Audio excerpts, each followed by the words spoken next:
What's going on, YouTube familia? I'm bringing you another video.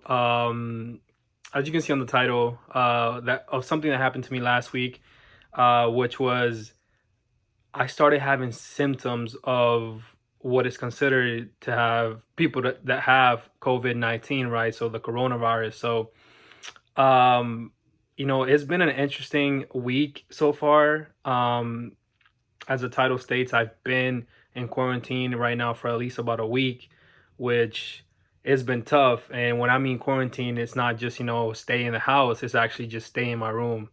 Nobody can come inside my room, except people, that are taking care of me, which in this case would be my mom. But even her, she, they told me that if she didn't have a mask on when she came into my room, she's not allowed to come inside my room. And actually for a couple of days she didn't have a mask because we couldn't find one in any store. So I've been in my room. Luckily for me, I have a bathroom connected right, next to my room. So that bathroom, I'm the only one that uses it. You typically I share it with my brother, but after what happened last week, it's been, that's a no-go for him. So just on I'm gonna tell you about my symptoms, how everything started. um I guess I'm gonna give you a timeline on how everything happened, um, and why they believed I had the virus. And to be honest, right now I haven't gotten tested for it for several reasons that I'll explain later in the video. But a lot of my symptoms lined up with everything that's going on. So last Saturday, it was around 3 o'clock. I started feeling my heart rate go a little bit higher, and I said to myself, this is not normal. It doesn't feel normal. It's raising a little bit, and I was playing video games, but usually that never happens. So I said, I'm gonna stop playing. I came into my room, and I decided to relax for a little bit, but my heart rate still wouldn't go down. All of a sudden, I started feeling hot. Just like almost when you're about to get a fever, and I was like, man. I was like, the first thing that came to my mind, I was like, nah, this can't be, it cannot be the virus. It cannot be something similar to that. It is just, but then I started getting body aches, and I said, oh Lord, this is getting serious. So I try to relax. I try to tell myself, calm down. I laid on the floor actually. And for about an hour or two, I felt decent. My heart rate went back down. It was around the 80s. So it was pretty normal. Um, and I was relaxing, but then my body, I felt it just hurt, like especially my back, my shoulders. I felt weak, and then I started building a headache, right? And I was like, man, like this is. I was considering. I was like, should I go to the ER right now? But with everything that's going on, I was like, do I want to be there? Do I want to go to the ER, or do I let it, just maybe sit for a little bit and let it pass? And I feel decent. I even checked my blood pressure just in case. I don't know why I always do that, but my blood pressure was really good. So um, I decided to stick it out until around 7 p.m. So 4 hours after, I was just I started feeling so much, like started getting chills. So to this point, I have chills, I have body aches, I have headaches, and a slight fever, right? And I know because I checked on the thermometer or whatever that you put under your armpit. We have one here, so it was just like a 99 or so. It wasn't even really high at all, but it was getting close to 100, and I was like, I told my mom, I was like, hey, let's go to the urgent care and to check if I have anything, or to see what it could be. The thing is though, this had happened to me last year, and it ended up being an infection. So I was like, man, I could get it, I'll probably have an infection again. So right when I was going to the ER, I felt really, really bad. And I know my body, and this is very important to know your body, to know what your body is telling you, your signs, whatever you have. I know my body very, very well. And I just, I said to my mom, I was like, listen, I gotta call 911, because I don't think if I go to the urgent care, they're gonna make me wait, and I'm just gonna be waiting. I don't even know how many people there are. I don't know what they're gonna think of me. And I think And if you look at the whole picture, I made a good decision by calling 911, because when they were here, they told me if you would have gone to the urgent care with your symptoms, they would have called an ambulance to take you to an actual hospital. So, that's a tip you guys can take. I did not know that, especially with what's going on. They have new regulations. So when the 911 came, they started checking, you know, my symptoms. And then as soon as I told them I had body aches and like, I felt a little bit hot, a little bit warm. That's what, the guy called it. I was a little bit warm and I felt chills and my heart rate was raising.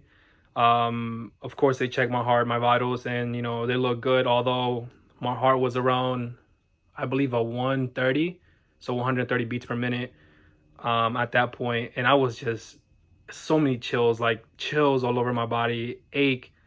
My head was hurting. And I didn't have no cough at that point. So, and to be honest, I never really built a cough.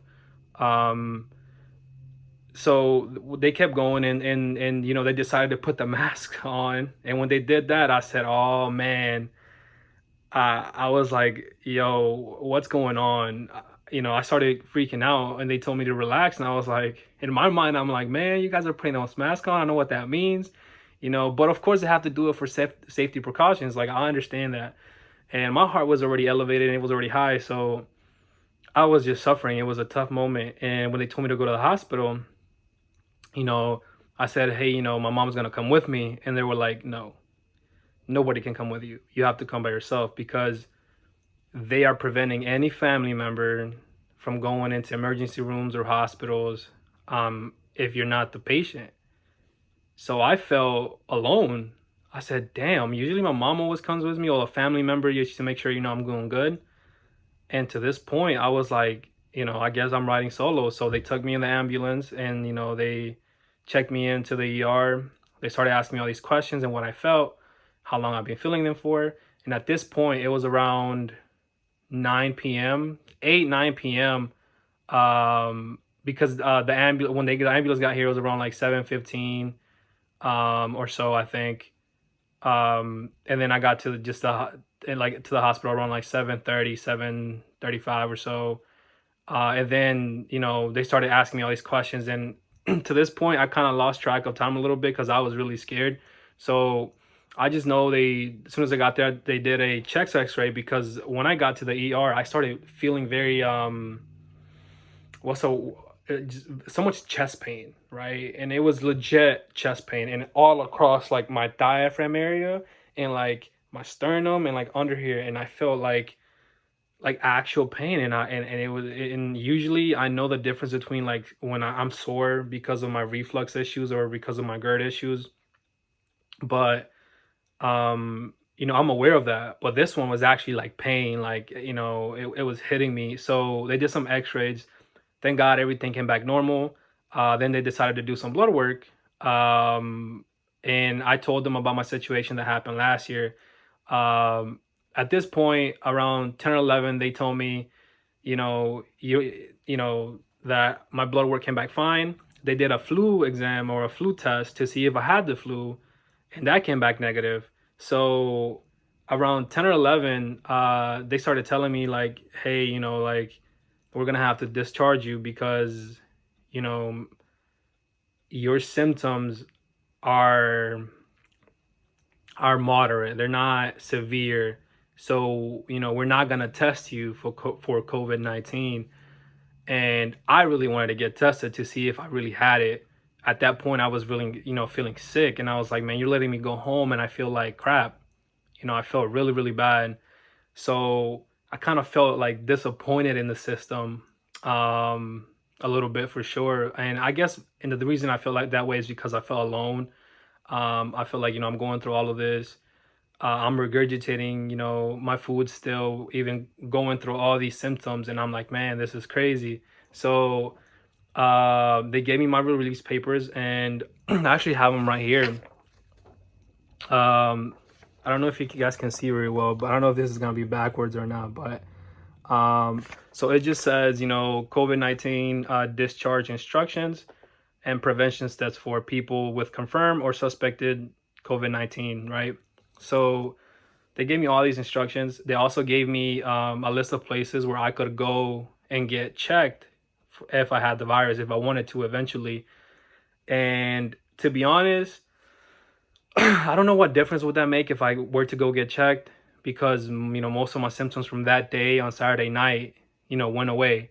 So the first couple of days, I tell you, it was tough. I was feeling a lot of tightness in my chest area, and I can tell the difference between if it's my reflux, my regurgitation, my GERD issues, and this time it felt different, like a little tightness. So I try to relax as much as I could. um my body aches and pain went away within the next day or two, so I started feeling much better. My heart rate went down that night. I got home around like 1 o'clock in the morning, 1 o'clock in the morning or something like that. um and I felt my heart rate go down, but eventually everything came back to normal, except the first 2 or 3 days I still felt sick, very tired. So now I've been in quarantine in my room for exactly a week. This happened last Saturday, and it was a really tough experience. It was really bad. I felt, with everything that's going on, man, you notice that it's very serious, and it's very you gotta have a lot of precautions. And my mom didn't understand as to why, if I had it, how I got it, because I've been in my house, following instructions, right? So it turned out, like, my dis home papers, it said I did have a viral syndrome.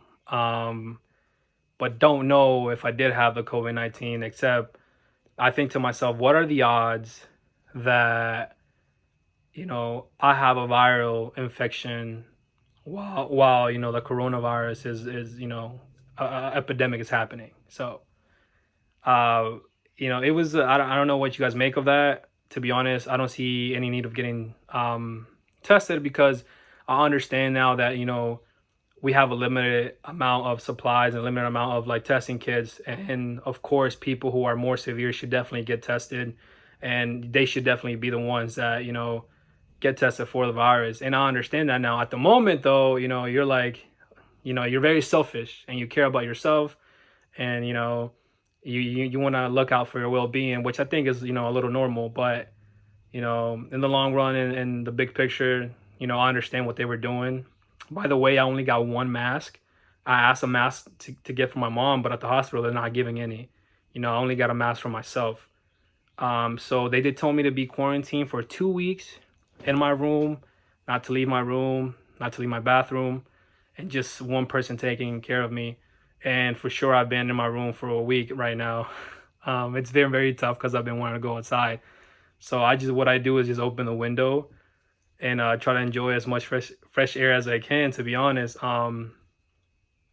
But I can't wait to just leave my room for a little bit and go outside within the next week. I'm gonna call the hospital and ask them what they think about my symptoms now that I'm feeling much better, to see if I can just after the first week I can just go out around my house and just stay home, but move around the house and go outside a little bit. So hopefully you found my experience interesting. Maybe you can learn from it.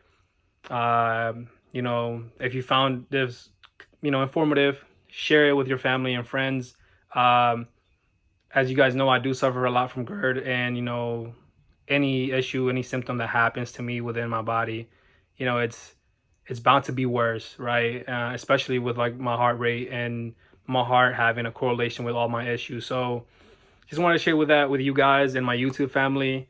If I missed anything or something, don't correct me, or I just wanted to let you know what I've been up to for this last week. Look, I haven't even gotten a haircut. That's how bad it is. So